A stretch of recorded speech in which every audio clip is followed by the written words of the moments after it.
We are in fabulous Las Vegas, where you can watch football and make some money off it at the same time. Week number 6, Vegas in St. Louis from Cashman Field.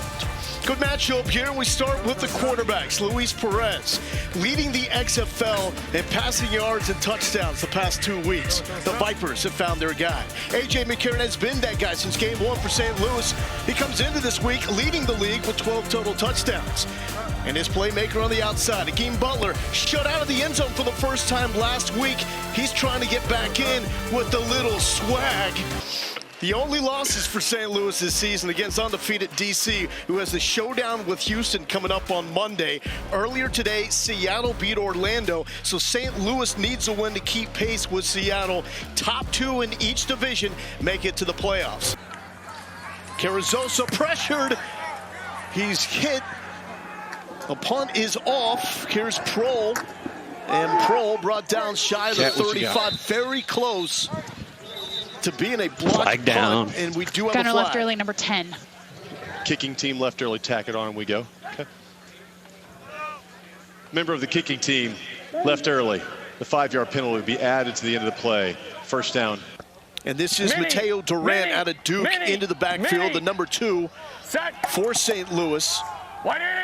Brian Hill is back on the sideline. Durant with the carry, is seen through the middle. A big thud put down by Deontay Anderson out of Houston. With a first down for Mateo Durant. Well, Deontay Anderson, you see him in the middle of the field. He's one of the top safeties coming out of his class. McCarron felt the pressure. He's going to go for it with the wheels. Oh, cuts it upfield.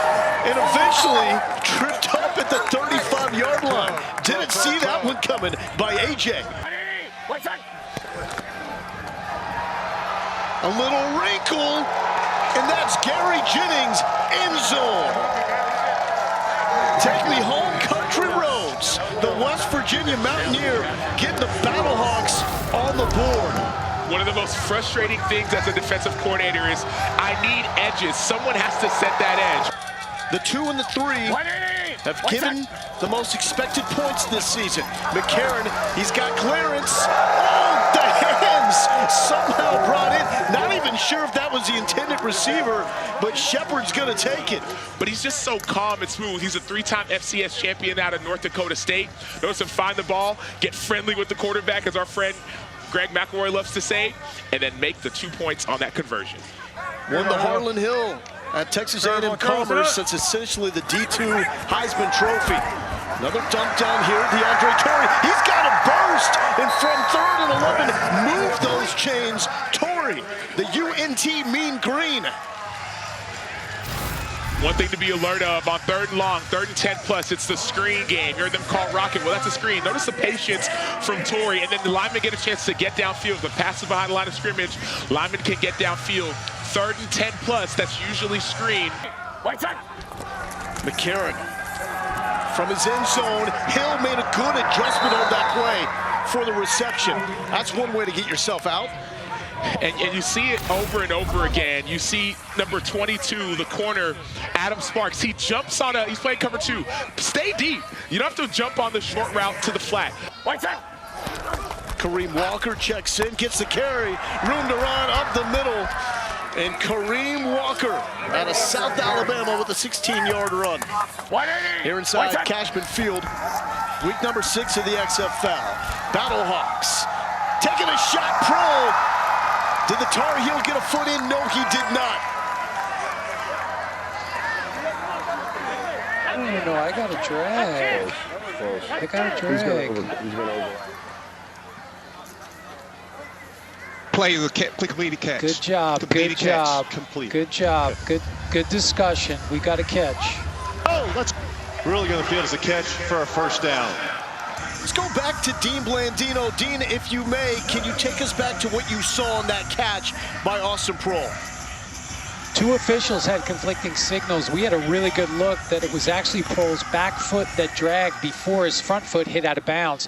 Officials got together. We gave him some information, and the correct call was a catch at the sideline. 2nd and 10 for McCarron. Pressure coming, and there it is. Pita Tumble one of the best to ever do it at Utah.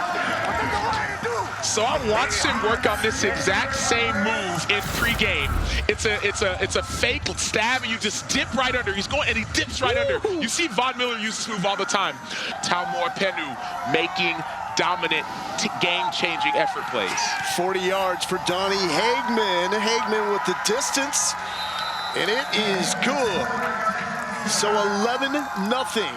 St. Louis with the lead. St. Louis with all 3 timeouts left, so if they can get a stop here, they can think about points, and they do get the stop. Carson Wells out of Colorado with Lakel London combining for the sack. So shout out to Carson Wells, shout out to Lakel London, but shout out to Leroy Glover, the defensive line coach for St. Louis. Last week, they gave up a lot, not only in the pass game, but in the run game. He wrote on the whiteboard in practice, he said, "Never again," and had each one of those guys on the defensive line sign it. McCarron taking it under 40 seconds. He's going to float this one to Shepard. Shepard, end zone.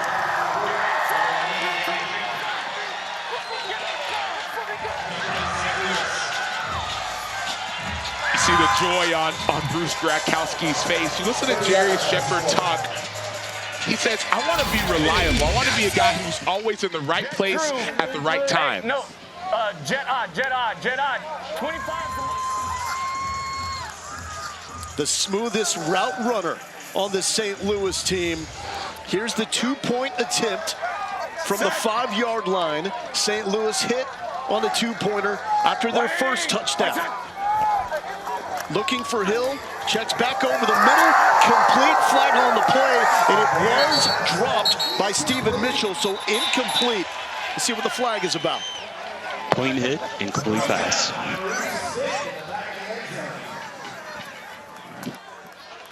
Illegal formation, offense, number 73, not on the line of scrimmage. Penalties declined. The try is no good. This is 11 of 13.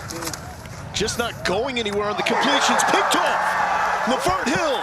This is what he did for the Michigan Wolverines. One of the best to ever do it in Ann Arbor. It was a little bit of contact, and so there's an opportunity if there wants to be a challenge for Las Vegas to challenge this play. But Lavert Hill has his eyes right there, eyes on the quarterback. See a little bit of a slip, miscommunication, and then the interception, trying to get yards after the contact. So this is a play that Rod Woodson could challenge, and he is. Or a player position. I don't know The receiver, I see a hand. So Jason, I've got a hand up around, but I don't see a clear grab.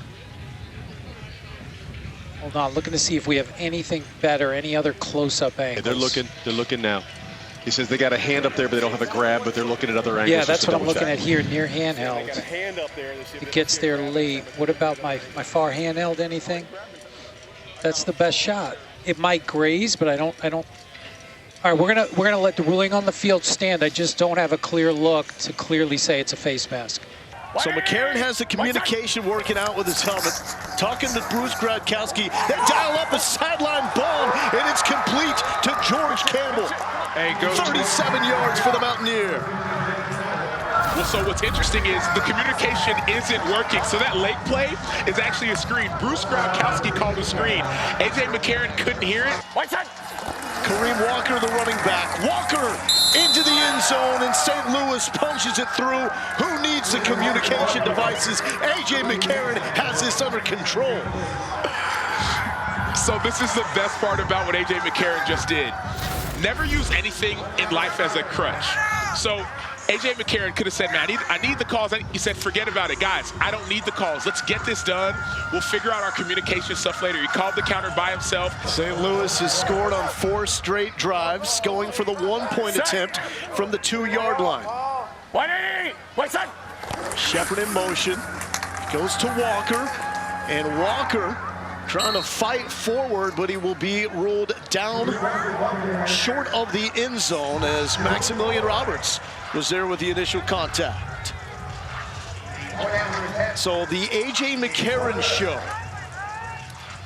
developing in front of our very eyes. The communication device from his OC, Bruce Gradkowski, down to him is not working, but it's no problem. Looked like they had found the rhythm the past two with Perez. How'd he do it? All the way down to Badet. Luis Perez showing some poise. Well, the two of them have great chemistry. Luis Perez and then Jeff Badet, they trained together in 2018 coming out for the draft. They had hoped on playing together for year after year after year. Perez, screen, Lavert the one-handed catch. Lavert into St. Louis territory. They break the 50 with the big one. Lavert was a little banged up at the beginning of the game, coming back strong with 17 yards. And that's a screenplay where Perez has been getting pressured, so the defense knows I can get to the quarterback. We're up by 23. They're going to pass. Well, that's when you set up that screen to Lavert. Go. The offense looked like it was coming to life for the last two. They've been shut out thus far. Perez picked, intercepted. Hill with his second. His first two picks of the year. Former All-American with the Michigan Wolverines, showing those ball-hawking tendencies. Lavert Hill keeping Vegas off the board. Battlehawks with the 23-0 shutout lead. Desperation mode here, 4th and 12. Hundley taking a shot, batted down. Elijah Hamilton timed it perfectly. That play was beautiful. Elijah Hamilton's all the way on the outside, but he's reading the quarterback's eyes. That's not his man. But notice he comes from where he's out in the outside corner, doesn't interfere. There's no interference, no restriction, and makes a perfectly timed play. McCarron makes a change. Brought down, dropped for the sack by Maurice Smith. How about that for your XFL debut? Vocal leader that has not been able to play because he suffered an abdomen injury at the end of training camp. These are the things that you wish you could do in practice. Remember, they were together in Alabama. I asked him how it went, and he said, of course it went well. He said, I can always bond with those guys. Thank you, Taylor. And here is Rod Smith spinning his way inside the 20. Vegas in the red zone. 18-yard line. Here we go. 11 personnel. After the 11. 19-yarder. And there is Sean Price. Out of the backfield to Lavert. Lavert full head of steam. Quick acceleration. And Vegas is on the board. So I love the eyes by Hundley. He keeps feeding from addressing that peel. Hundley in and out of the hands of Geronimo Allison. Heard them communicating before that snap. St. Louis, the only team that successfully converted the make it keep it 4th and 15 this season. That was part of that frenetic comeback in week number 1 against San Antonio. Oh, this is what you cannot have. The ball did not clear the 20-yard line, so this means St. Louis will take over at the Vegas 45. Free kick landed short of the 20-yard line. All momentum you had is gone. McCarron will throw. McCarron complete. 3rd and short. Go away from the running game and find Darius Shepard for the first down. And notice how focused he was on this one. Remember, he dropped the last one right in this same part of the field. It was a corner route. This was just an over route, but same part of the field. Look at his eyes. Watch him watch the ball. McCarron scrambling. Back foot throw complete. End zone. A.J. McCarron showing the legs to set up the arm, and for the second time, it's that man again, Darius Shepard. He also has a great role with kickoff returns, but this is just scramble drill. The out route wasn't there. A.J. McCarron buys time. Let's use a McElroy. Friendly to your quarterback. You get open. You don't see the out, find the back of the end zone, touchdown. From the 2-yard line, Hill stopped shy, and so we will stay at 29-6 with 3:05 left to play. St. Louis responded with a touchdown. 4th and 4, and then St. Louis can ice it. Hundley, what a catch! Sidelined by Cam Sutton. Hold that thought. They're done with their timeouts. Need to convert here. Will not happen. Too easy for Carson Wells. 4th sack for the St. Louis defense. 2 straight 3-and-outs. Then McCarron actually got the offensive going with his legs in that 4th-and-2 conversion to Campbell. Ultimately set up the first touchdown. And the Battlehawks were off to the races from there. The game plan was clear from the beginning. We're going to attack the outside. We're going to stick to who we are, and our defense is going to make plays. That's what you saw. You saw attacking the edges and then responding to a heartbreaking loss last week. Anthony Beck looking for Rod Woodson. Coach, good game. Played each other 3 different times.